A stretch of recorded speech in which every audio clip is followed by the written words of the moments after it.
Morjesta kaikki ihanat mielikuvitusystävät siellä ruudun toisella puolella. Niin kuin jotkut teistä tietääkin, mä tein sen viikolla tossa semmosen lyhyen 40-minuuttisen videon siitä, kun mä avasin laatikollisen tämmösiä Series 3 keräilykorttipusseja. Annoin niistä mielipiteeni siltä seisomalta ja nyt kun mä oon kortteja tässä pläräillyt ja miettinyt mielipiteitäni viikon ajan, niin mä ajattelin kertoa niistä vähän tarkemmin. Etenkin ottaa huomioon, että siinä videossa on vaikka muutamia hyviä arvauksia teinkin, niin on vähän vääränäkin informaatiota. Mutta jos tää ensisilmäysvideo kiinnostaa, niin siellä löytyy linkki tuolta, ehkä tuolta ja hyvällä tuulella jopa tuolta. Mutta asiaan. Eiköhän aloita ihan alusta, eli tämä keräilykorttisarja niin muutkin alkaa heti hahmokorteilla. Niitä on tällä kertaa vain 18 erilaista. Foilikortit korjaa asiaa vähän myöhemmin, mutta palataan siihen sitten kun palataan asiaan. Hahmosta löytyy perus Twilight Sparkle, prinsessaversio, Fluttershy, Pinkie Pie, Rainbow Dash, Rarity, Applejack, Spike, Cutie Mark Raiders, Discord, Luna ja Celestia, Cadence Shining Armor, Cocopomel, Cheese Sandwich, Maud Pie, AK Yearling, Nightmare Moon ja Flutterpat. No tosissaan on melkein kaikki näistä, jokin versio on melkein kaikista näistä korteista. Ainoa mikä tästä pinosta puuttuu on kolmas pahis, Lord Tyrek. No verrattuna aikaisempiin sarjoihin tää on melko pettymys näiden hahmokorttien määrä, vaan 18 ja toisessa ensimmäiset 9 niistä on hyvin perinteisiä. Vasta ensimmäiset 11, vasta numero 12 Cocopomel on jotain täysin uutta. Kaikista muista hahmoista on ollut kortti jo aikaisemmissa sarjoissa. Useampiakin yleensä. Ja itse taustat perinteistä huttua. Hyvin kirjoittaa tekstiä, mitä näitä pikkasen lueskelin. Muutama hauska referenssi. Discord-kortissa muun muassa listataan, mitä hän tarvitsee sairaana. Mutta muuten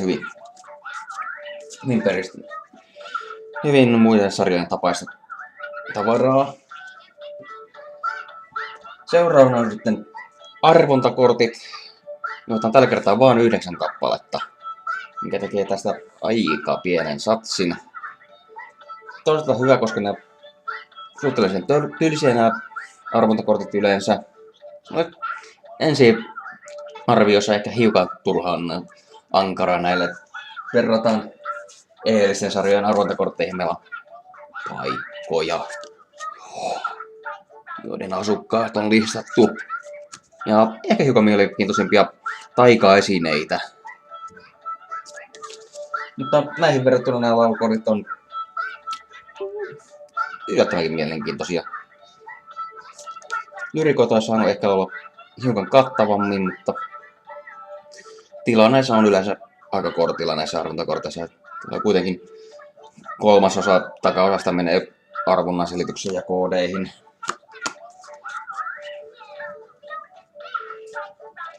Winter Wrap Up, Out of the Dress, Find a Pet, Smile, Babseed, What My Cutie Mark is Telling Me, Apples to the Core, Glass of Water ja Your Play Your Part, eli ihan hyvä valikoima lauluja tästä sarjasta.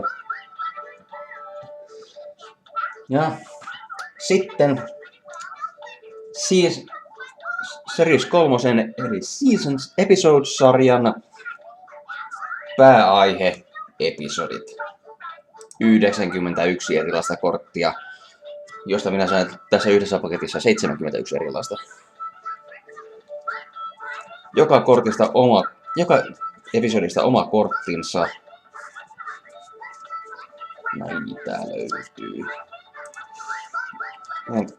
Näihin mä olin hiukan pettynyt. No tietysti No, hyvin paljon näistä episodista korteista tulee mieleen tämä kirja. Tässä on hyvin mielenkiintoista asiaa. Ensimmäinen 3. Sitten tullaan kirjan tylsimpään aiheeseen, joka vie suurimman osan koko kirjasta, lähes puolet. 2 sivua joka ikisestä kauden 1, 2 ja 3 episodista. Miksi? Mutta tämä tosissaan mielipidekysymys, että miten kiinnostava tämmöinen aihe on. Mitteni ei hirveästi kiinnosta, olen nähnyt jokaisen jakson vähintään 2. Ja näissä korteissakaan ei ole niin se episodista hirveästi mitään yllättävää kerrottu. Joku lainaus, lyhyt tiivistelmä,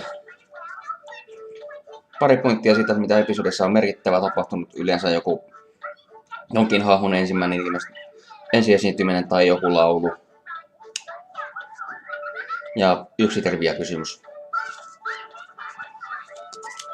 Se, miten paljon tästä sarjasta oikeasti tykkää, siis niin keräilykorttisarjasta tarkoitan, riippuu aivan täysin siitä, miten paljon arvostan näitä episodikortteja, koska näitä on suurin osa koko sarjasta.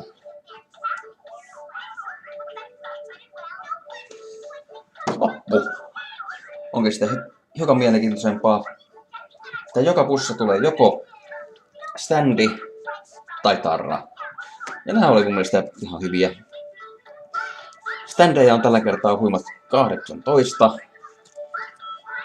9 Powerpony standia. Jokainen 6 Powerponys ja Saddle Ranger 2. Humdrum ja Maniac. Ja sitten loput 9 oli taas nimetty fanisuosikeiksi. Ja tässä vaiheessa lunttaan korttilistaa, koska sillä näistä ei ole ihan kaikkia. No. Prinsessa Luna, Nimetön, DJ Plumtree, Lyra, Octavia, Discord, Modby, Cheese Sandwich ja Coco Pamela. Standista kyllä sen verran, että jostain syystä aika monet näistä näytti tulleen hiukan kärsineenä ulos paketeista. Vaikka melko nopeasti niitä paketteja aukaisinkin, niin mielestäni ihan niin vähävaltaista, että standit olisi vahingoittunut, mutta aika monessa on jotain pientä revennyttä reunaa siellä sun täällä tai pientä ryppyä siellä täällä. Liekö standitekniikka hiukan vaihtunut. Myös tarroja 18 erilaista. En lähde näitä nimeämään, koska itse nimestä ei välttämättä itse tarran designia tiedä. Mutta kaiken kaikkiaan ihan hyvä valikoima. Hienoja erilaisia tarroja. Hyviä ideoita. Ainoa pettymys on oikeastaan tarra numero 9. Koska niin kuin jo ensiarvioissani sanoin, tää näyttää siltä, kun nämä olisi jostakin lisenssoidusta lehdestä. Ja yleensä nämä Enterplayn keräilykorttisarjat on ollut paljon parempia kuin nämä lisenssoidut tavarat.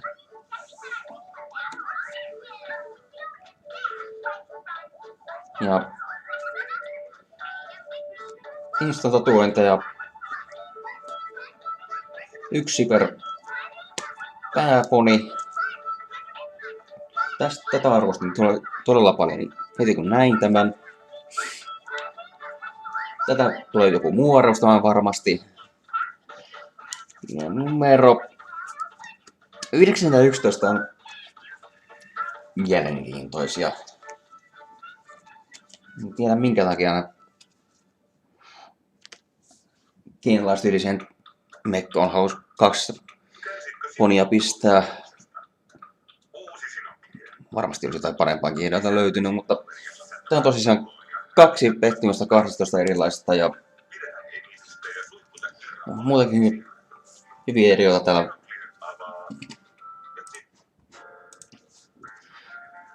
hyviä ideoita näissä varsinaisissa hahmotatuoinnissa, kuten eri silmät. Kaikkien silmät ei ole hirveän mielenkiintoisia, mutta näitä varmasti, ne jotka arvostaa näitä tatuointeja, arvostaa näitä silmätatuointeja. Sitten foilit. Ensimmäinen foileissa on 9 foili-uniikkia hahmokorttia. Lunttaan taas koko setin, koska itselläni on vain puolet niistä. Vain foileissa esiintyvät hahmot on Tenderhoof, Seabreeze, Bulk Biceps, Starswill the Bearded, The Ponytones, Golden Delicious, Surrey Mare, Dr. Gaberlon ja Chimera. Eli 6 varsinaista ponia ja poniryhmää ja 3 pahista.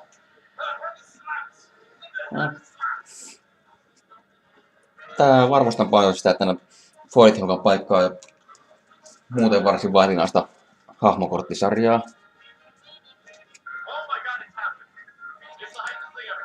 Sitten löytyy 15 foiliversiota normaalikorteista. Ei näistä sen enempää. Yleensäkin tietysti tämän setin foileista tuntuu hyvin helposti kupruilevia nämä foilit tässä setissä. Tiedän, onko tekniikka vaihtunut, mutta näitä saattaa joutua hiukan oikoilemaan.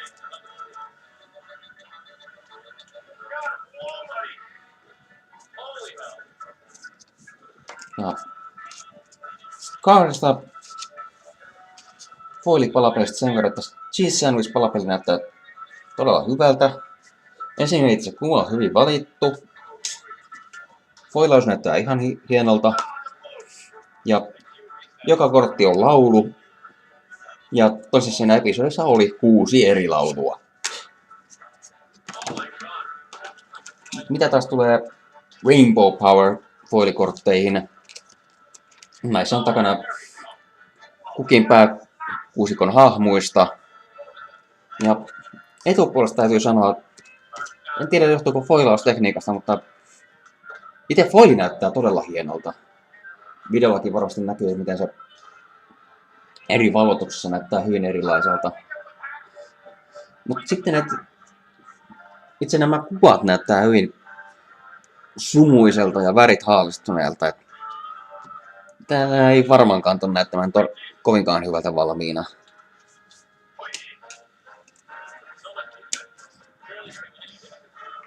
Erityisesti mä tykkäsin tässä sarjassa on sen sijaan, että erikoiskortit ovat kultafoileja. On tämmösiä hienoja animointia kortteja. Todella harvinaisia saada. Joka paketissa on paketin päällä 1. Joka 24 kortissa, eli noin 1 per paketti. Saattaa satunnaisesti löytyä 1. Ja näitä on 4 paketeista löytyvää ja 4 pakettien päätä löytyvää boxtopperia. Takaa löytyy, mistä episodista kukin kortti on. Paljon parempia kuin edellisten sarjojen kultafoilit. Näyttävät hienoilta. Hauska käsitellä, hauska katsoa. Ei niistä sen enempää. Lisäksi mä arvostan paljon sitä, että tuntuu olevan hyvin tasoitettu nämä korttien määrät tässä sarjassa. Varsin tosissaan kokonaisen laatikon näitä. 24 pussia. Tässä ovat kaikki duplikaatit.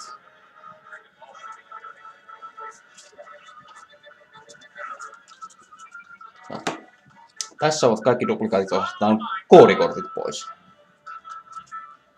Koodikortit siis laulukortit, joissa on arvontakoodi.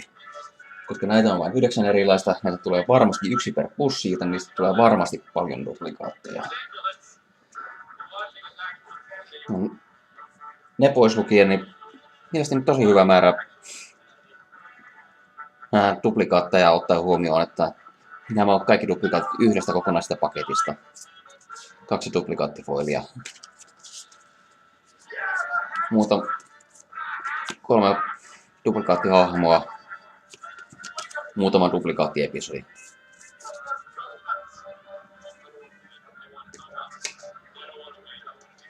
Kaiken kaikkiaan tässä on paljon tykättävää tässä sarjassa, mutta riippuu paljon mitä paljon tästä sarjasta tykkään. Toisaalta siitä, että miten paljon näistä jaksokorteista tulee tykkäämään, koska näitä on paljon.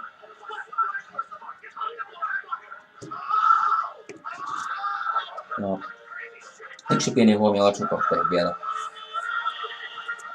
Jos verrataan näitä edellisten sarjojen pitkittäiskortteihin, niin näissä teksti oli kaikissa samoin päin kuin itse korttikin, mikä teki tekstin lukemista on suhteellisen helppoa.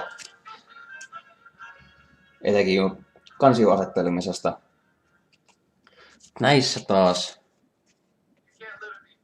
flipataan samalla tavalla. Tekstin itse pystyssä. Ja samalla tavalla flippaamalla sekin teksti, mikä on vaakasuorassa, on väärinpäin. Toisaalta näitä kortteja tulee olemaan 91, joten en taida näitä kortteja pistää niin kuin normaalisti pistän vierekkäin, että noin yhdellä puolella näkyy oikea puolella ja toisella puolella näkyy kortin taustapuoli. Vaan alan keräämään näitä ihan vain puoli kerrallaan kansioon. No, siinä oli minun mielipiteet näistä korteista tässä setissä. Ei tässä muuta. Päivän jatkoa.